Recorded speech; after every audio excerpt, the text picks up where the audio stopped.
I don't know which is the logos here. 一张桌子摆满信用卡等级的晶片卡，一台示波器就能把里面的密钥整批复制出来，还先灌了100万美元进去。这不是骇客电影，是3个史丹佛校友零融资做出来的真实生意。故事的主角是密码研究公司 CRI。九共年代末，由3位史丹佛人靠纯顾问接案起家，没拿1毛外部融资。其中 Paul Kersher 是差分功耗分析这套侧通道攻击的关键人物。不用拆晶片，光亮它跑起来的耗电曲线就能反推机密。他们把怎么挡这种攻击做成防护技术，最后被部署进上百亿颗晶片，也让这家小顾问公司在211年以3.42亿美元卖给 Rambus。为什么现在值得听？因为晶片安全早已是每张卡、每只手机的底层。这段等于在讲你钱包的地基。先听 Ben 怎么被勾进这一行。Signed an NDA, shows me a table full of payment devices. So these are basically smart cards with, I don't know which is the logos here, all the same logos that you expect for the cards in your wallet. So there's a table full of these things. And he showed me that simply by looking at the amount of power consumed by these cards, we could look at an oscilloscope trace, we could see that the power was correlated to what the card was doing. And by extension, he could extract the key. So we had this table full of devices where Paul and his friend were saying, hey, Ben, we've been able to extract the keys. We could clone all these cards. We've loaded $1 million onto that one. And now we're trying to figure out how to monetize this. We think that we should work with the credit card companies and solve this. Do you want to come and work on this problem? And this was just like, there was no way I could say no. I was so hooked. 他描述的画面很简单，桌上一整排长得跟你钱包里一样的晶片卡，接上示波器，看耗电量高低起伏，就能推回卡片在算什么，再把密钥整批挖出来复制。这件事之所以重要，是它打破一个直觉。多家以为破解要撬开晶片、暴力运算，其实资讯是从电流这个没人设防的侧门漏出去的。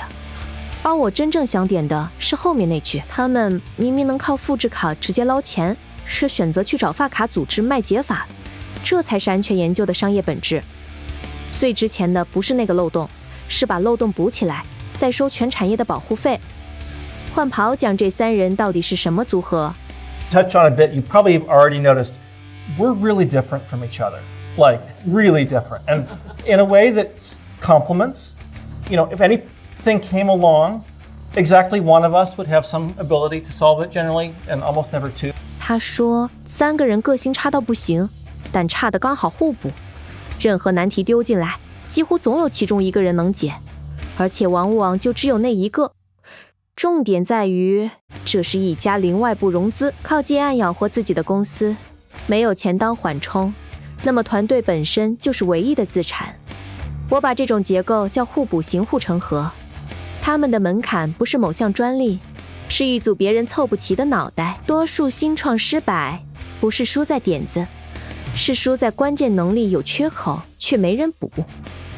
当你的覆盖面天生没有死角，你连募资议价的底气都不一样。技术能被抄，这种人的组合抄不走。最后这段看似在讲印表机，其实在讲一套获利设计。The manufacturer lost money putting that printer in your hands and is hoping that you're going to buy some number of cartridges over the life of that printer so that they can make their money back. This is deemed so important that cartridges have ink in them, but it's really not the ink that's special. They have security chips in them that actually force you to buy a certain kind of cartridge. You've noticed this, I'm sure. And one of the things that we recognized was that the technology people were using for this was woefully inadequate.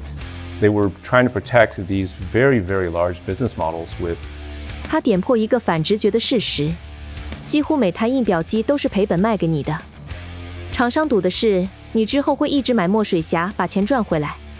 而墨水匣真正的关键不是墨水，是里面那颗逼你只能买原厂的安全晶片。这其实就是经典的刀架换刀片，先把主机瞪耳压到低价，利润全锁在耗材那一层。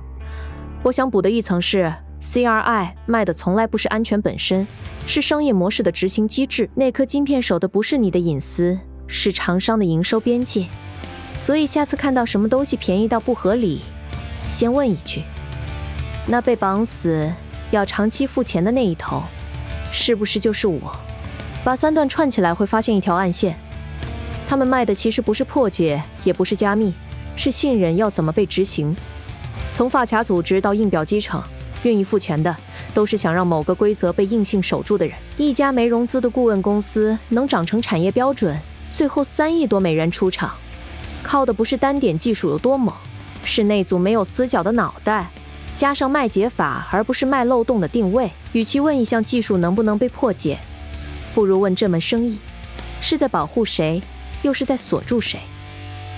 看懂这个问句，你大概就看懂了大半的科技商业模式。耗电量会说话，墨水侠其实在卖晶片。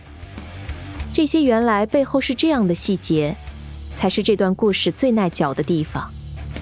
以上为公开演讲的资讯整理与评论，非投资建议。喜欢这种拆解，记得订阅大人物开讲。想看更多大人物的白话拆解，记得订阅，也可以到 /invest 看整理。